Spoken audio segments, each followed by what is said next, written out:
Hey guys, Darren here with a box review of 1995 Upper Deck football, and this is the hobby edition, which is a significant part of the story. I love 95 Upper Deck, both football and basketball. They were among my favorite card sets to collect, primarily because of the electric silver and electric gold parallels, which I collected quite profusely. The card design for 1995 is really great because they did a great job of selecting images.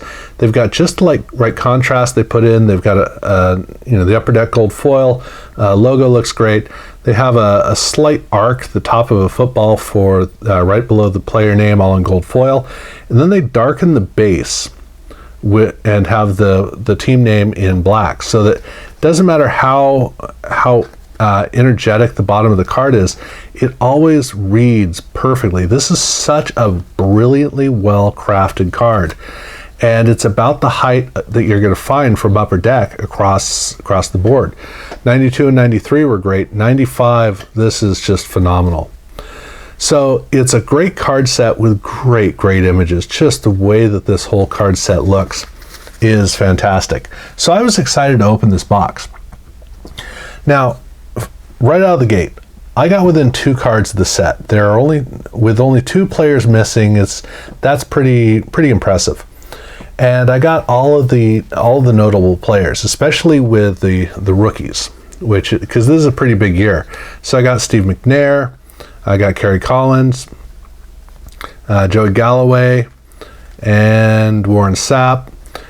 And then when you get down to the end, this is a card set that actually happens to have the rookie card of Curtis Martin as well. So that wasn't in all the cases because he was kind of a late bloomer, but Upper Deck was able to get him in the card set, which is great. And down at the end of the card set, they have a couple of cards for the new expansion teams. So that's great. But like I said, what I was most excited about was the electric silver and electric gold. What I forgot though was that was retail. In hobby, they instead have Upper Deck SE, and this is a haphazard card set where you have different players can show up on multiple cards. It's not, so it comes with silver cards, and then there's the gold parallel as well, which is 1 out of every 36 packs, or 1 to 35 is the ratio. The images are impressive. They are. It's great to look through and see these cool images. So, for instance, Barry Sanders here. This is actually the same image that they used on the 1993 Pro Line portrait card of Barry Sanders. Here they're using the same image in 1995. You got Marshall Faulk.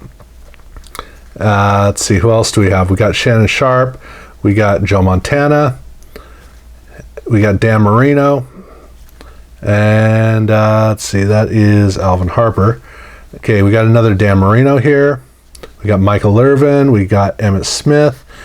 And what else? These look like doubles. It's pretty impressive. Is that it? I think there's somebody else that shows up in the set toward the end.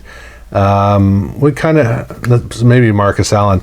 So at any rate, those were the cards that were in packs, and that disappointed me because I have the silver set. I bought it as a complete set, and I do need gold cards from it, but not many. But mainly the cards aren't as impressive as finding these regular cards with the parallel. I like that a lot better. So like I said, one pack out of every box has a gold parallel. And so for this one, it says Big Apple Acquisitions. So this is Kyle Brady is the card on the gold foil, or the gold parallel, which is, for what it's worth. But they did have a few insert sets, starting off with Joe Montana Career Highlights set. I think it's called Career Highlights.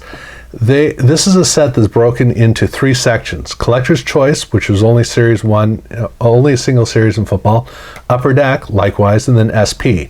So this card set is, I want to say there are 10 cards in each, and then there are 4 in the SP. So I got 2 out of those cards.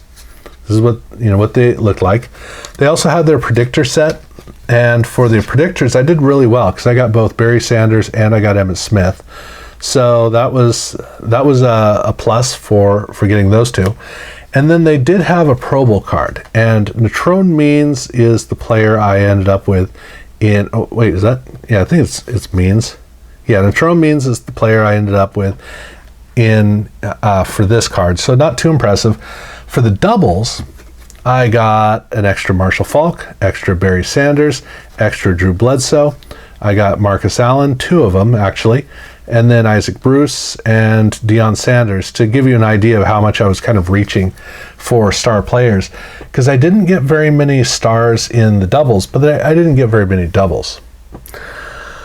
So overall, when working with these 95 Upper Deck packs, the cards look gorgeous. I can't express enough how much I love going through these the cards, whether it's through the cards here or through the packs. Either way, I love the way that they come across, and that was the big fun of doing this. I have a set, so I don't need one, but it didn't matter. It was great, and just enough inserts to keep it interesting. But I will say that I prefer the retail boxes because of the parallel. I think that it's a lot better, especially in basketball. The SC cards are good enough, but they're kind of a haphazard mess of a set, so they aren't all that great. But at any rate, that was how this went for me. So I like it. It could have been a little bit better, but hey, just the opportunity to open up a box of 1995 Upper Deck was well worth it. And it came through about as well as I could have hoped, and so yeah, I'm good with that. So that was pretty fun. And I guess that's all I got to say. So thank you guys for watching.